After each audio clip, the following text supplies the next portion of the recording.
আপনারা দেখছেন YouTube channel সোনালী দিনের বাজার। এই সতর্ক বাণীটি অবশ্যই দেখে নেবেন।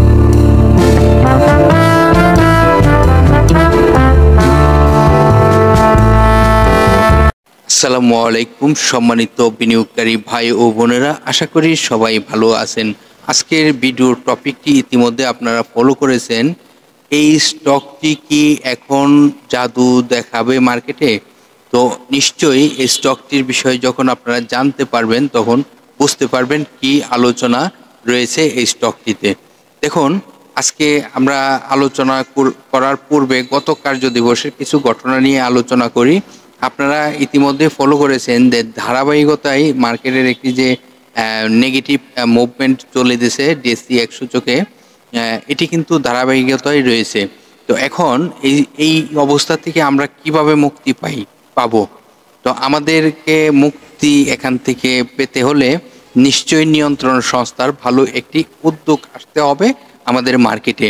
সেই উদ্যোগটি আপনারা সকলেই অবগত রয়েছেন। গতকালকে একটি মিটিং রয়েছিল। সেই মিটিং থেকে কি সিদ্ধান্ত একটি আসে সেটির অপেক্ষা আমরা রয়েছি। তো মার্কেট এখান থেকে ভালো করতে হলে মার্কেটকে অবশ্যই শক্তিশালী সাপোর্ট ক্রিয়েট করতে হবে। ইতিমধ্যে আপনারা জানেন গত কার্যদিবসে 26.33 ডিএসসি 100 সূচক মাইনাস হয়েছে। আমরা যদি লেনদেনের গতি দেখি তাহলে দেখতেই পারতেছি 396 কোটি টাকা প্লাস লেনদেন হয়েছে।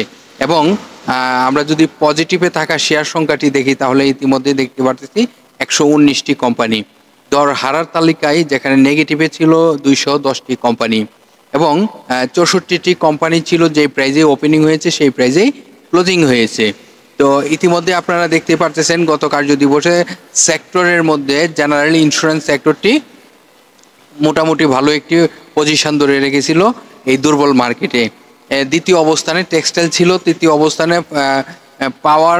ফুয়েল অ্যান্ড পাওয়ার সেক্টর ছিল এবং চতুর্থ অবস্থানে ছিল ইঞ্জিনিয়ারিং সেক্টর, পঞ্চম অবস্থানে ছিল ফার্মা সেক্টর। এই ছিল সেক্টরের অবস্থান এবং এই সেক্টর থেকে আমরা কিভাবে ভালো প্রফিট করতে পারবো এবং ভালো কিছু হবে সেটি অবশ্যই আমাদের বাই প্রেশারটি বাড়তে হবে। যেখানে বাই প্রেশারের গতি কম সেখানে কিন্তু মার্কেট ফলটর বেশি থাকে, কারণ একজন না একজন ক্ষতিগ্রস্ত শিকার হচ্ছে শুধুমাত্র ভুল সিদ্ধান্তর কারণে।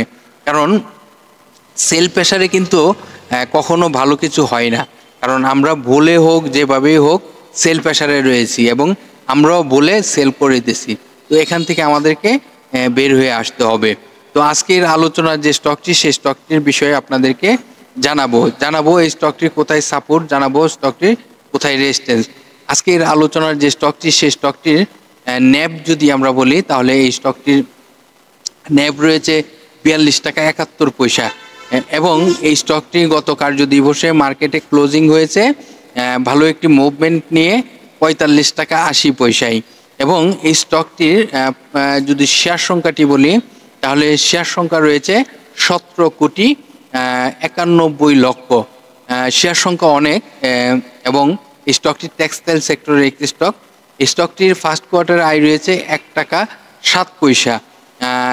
সেকেন্ড কোয়ার্টারটি এখনো পর্যন্ত আমরা স্ক্রিনে দেখতে পাই নাই এবং এই স্টকটির পাবলিকের হাতে এই মুহূর্তে শেয়ার সংখ্যা রয়েছে 4,24,00,000। এই স্টকটি এই মুহূর্তে কেন মুভমেন্ট হচ্ছে এটি আপনারা বুঝতে পারবেন।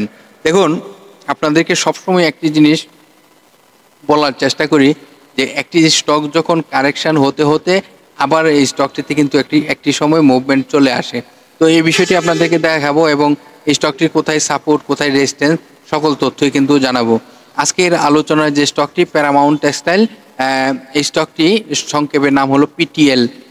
স্টকটি সর্বনিম্ন প্রাইস আসে এই 52 ওয়ার্কিং ডের মধ্যে 41 টাকা 10 পয়সা এবং সর্বোচ্চ প্রাইস হয়েছিল 84 টাকা পর্যন্ত।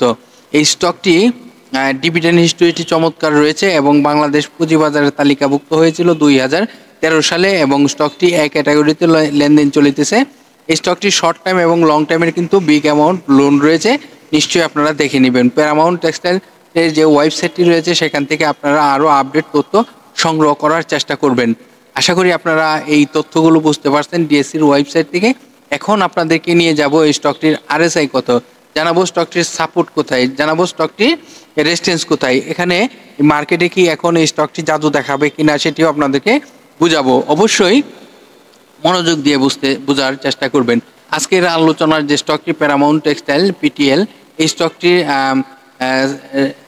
আরএসআই রয়েছে 50.51 এবং মুভমেন্ট আরএসআই রয়েছে এখন পর্যন্ত মুভমেন্টে যাওয়ার জন্য প্রস্তুত অবস্থায় রয়েছে। কিন্তু এখানে আপনারা হঠাৎ করে দেখতে পাচ্ছেন যে একটি ভলিউম মোটামুটি ভালো হয়।